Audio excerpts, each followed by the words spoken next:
बहुत सी बातें जीवन में ऐसी घटित हो जाती हैं जिनके संबंध में घटित होने के पश्चात जब हम विचार करते हैं तो समझ में आता है कि यह मेरे द्वारा किसी भी प्रकार से संभव नहीं था।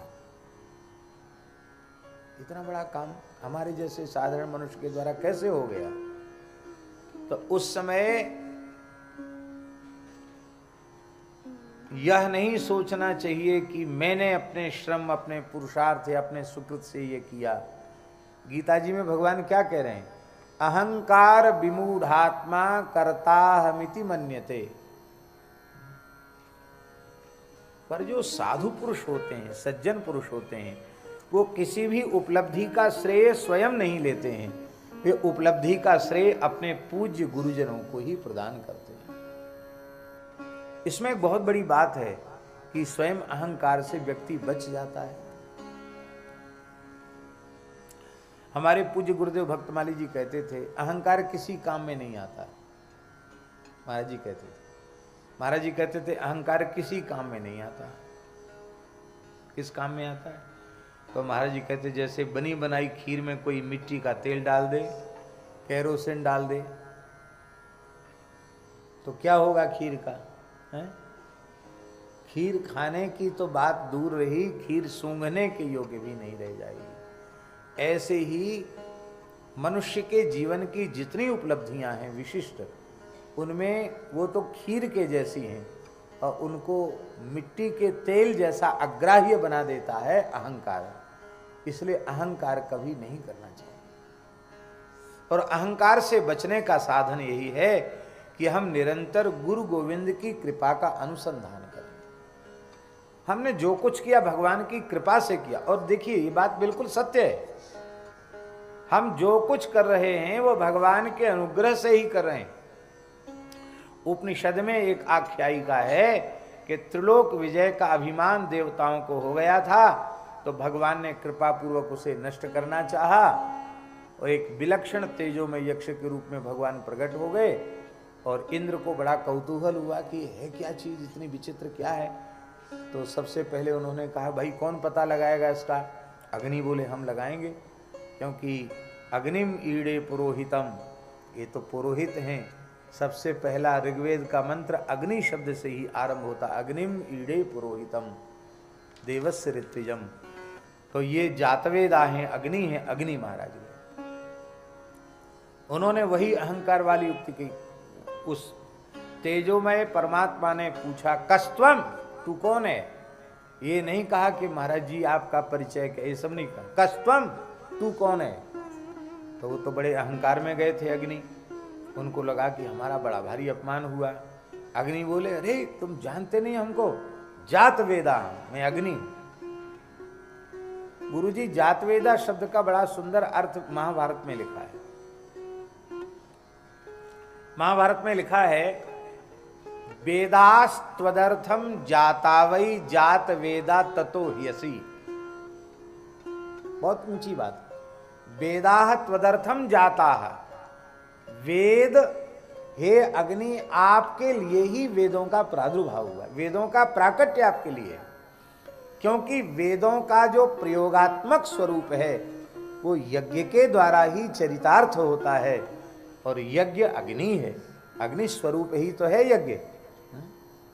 चाहे स्मार्त यज्ञ करो तो, और श्रौत यज्ञ करो जिसमें वषटकार का प्रयोग होता है वो श्रौत यज्ञ होता है, जिसमें स्वाहाकार का प्रयोग होता है वो स्मार्त यज्ञ होता है।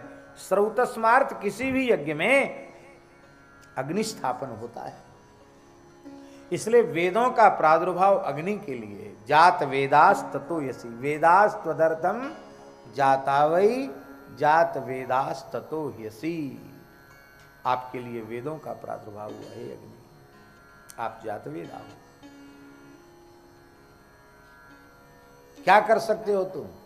अरे बोले क्या नहीं कर सकते, हम सारे तीनों लोगों को जला के खाक कर सकते हैं। तो भगवान ने एक कथा आपको सुन रखी होगी आप लोगों ने। भगवान ने एक छोटा तिनका, सूखा तिनका सामने डाल दिया, बोले इसको तुम जला के दिखाओ। अग्नि ने अपनी संपूर्ण सामर्थ्य का प्रयोग किया वो तिनके को जला नहीं सके, जलाने की बात क्या चले, गरम नहीं कर पाए उसको, कम से कम गरम तो कर देते। एकदम लज्जित होके अग्नि चले गए। वायु आए, कस्तम तू कौन है? बोले मातरिस्वाम, मैं वायु मातरिस्वाम। अच्छा क्या कर सकते? बोले बलवानों में मैं सबसे बलवान हूं, प्रचंड प्रभंजन हूं, सारी धरती को सूखे पत्ते के समान उलट सकता हूं, बड़े बड़े पहाड़ों को सूखे पत्तों के जैसे उड़ा सकता हूं, इतनी सामर्थ्य है मुझ में। अरे बोलिए धरती पहाड़ पीछे उड़ाइयो, ये तिनके को उड़ा के दिखाओ, तिनका नहीं उड़ा सकता।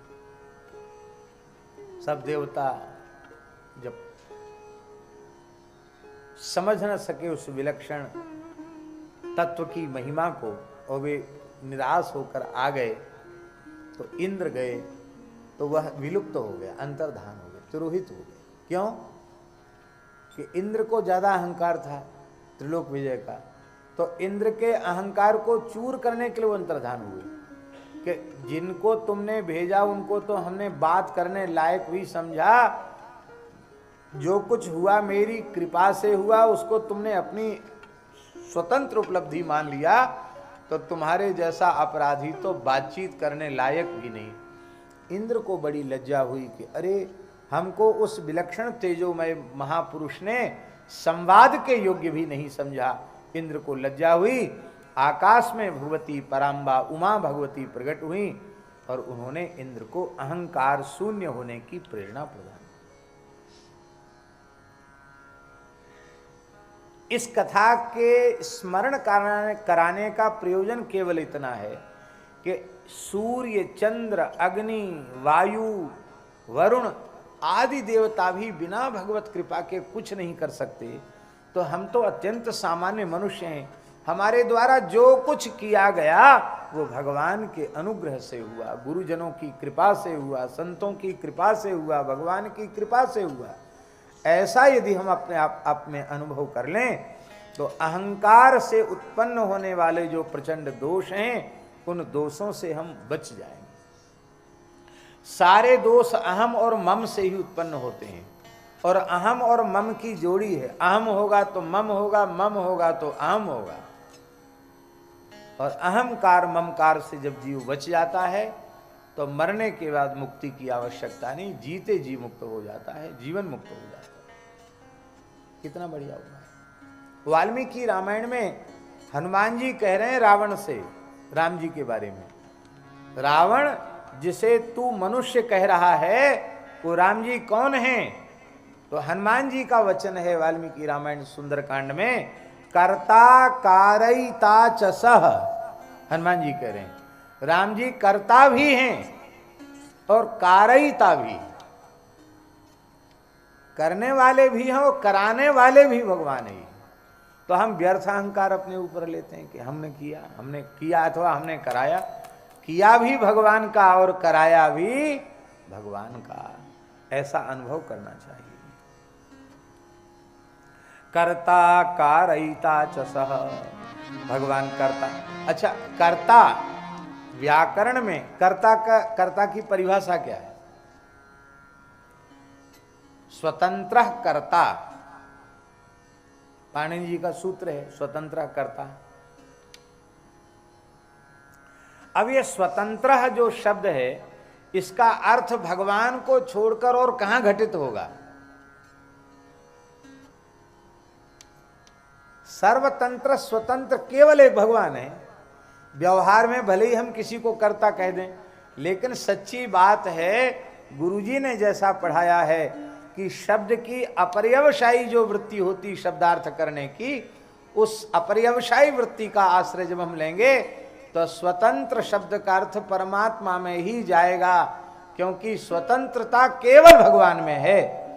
मद भयात वाति वातोयम सूर्यस्तपति मद भयात वर्षतीन्द्रो दहत्यग्नि मृत्युश्चरति मद भयात।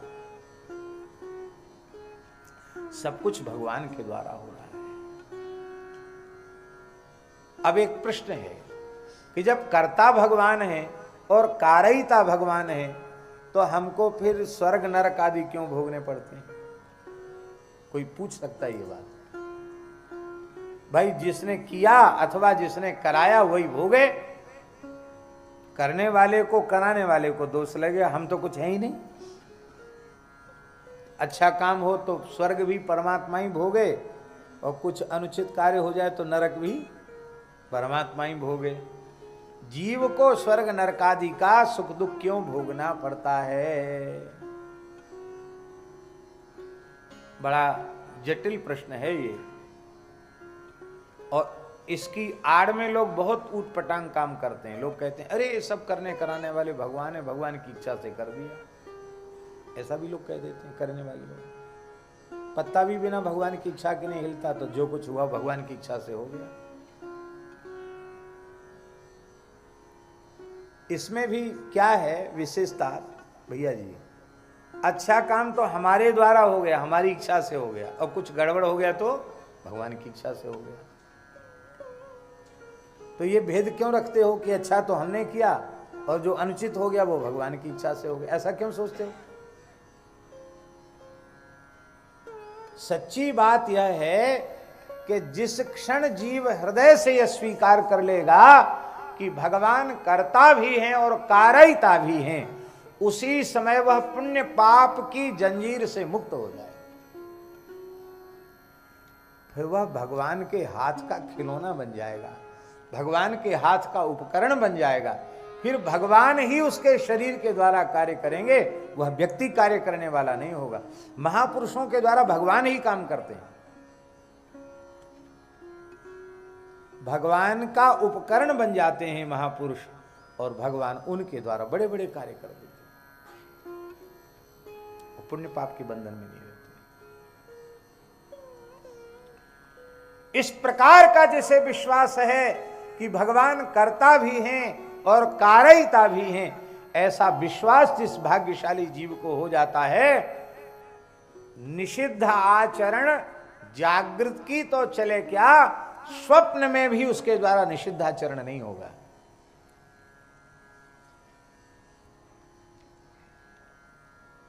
ये पहचान है उसकी। हम लोग सीधे कह देते हैं उर प्रेरक रघुवंश विभूषण। और महाराज जी बड़ी सुंदर बात कहते थे इस संबंध में, बहुत ध्यान देने योग्य बात है। महाराज जी कहते थे कि लोमस जी जैसे जो जीवन मुक्त महात्मा हैं, उनके हृदय में उर प्रेरक रघुवंश विभूषण हैं। अन्यथा पापी के अंतःकरण में निषिद्ध कर्म करने की प्रेरणा उसके पापमय संस्कार ही करते हैं, और पुण्यात्मा के भीतर पुण्य कर्म करने की प्रेरणा उसके पुण्य के संस्कार ही करते हैं। पर जो भगवान के भक्त पूर्ण ज्ञानी हैं, पूर्ण भक्त हैं, जो पुण्य पाप के बंधन से मुक्त हो चुके हैं, ऐसे महात्मा वे जो कुछ करते हैं वो भगवान की प्रेरणा से करते हैं। इसलिए उर प्रेरक रघुवंश विभूषण ये लोमस जी जैसे संतों के लिए है।